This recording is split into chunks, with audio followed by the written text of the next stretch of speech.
যখনই প্রয়োজন হবে তারা জান তোর মেহনত করবে। তাই আমার ব্লক জেলার একটা মডেল, তাই কাজে লাগান।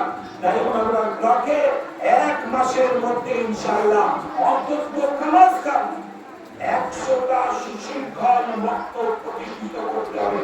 এই টার্গেট নিয়ে আজকে আমাদের ওয়াদা করতে হবে।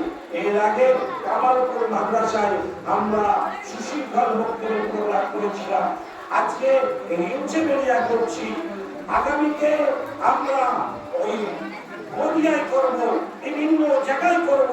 দেখবে মানুষের মগজে ঢুকবে ঢুকবে ঢুকবে ইনশাআল্লাহ। আমি কথাকে দীর্ঘায়িত না করে আমি অত্যন্ত শ্রদ্ধার সঙ্গে জেলার তিনি তালিমি বোর্ডের সংযোগ্য সম্পাদক উপস্থিত আছেন।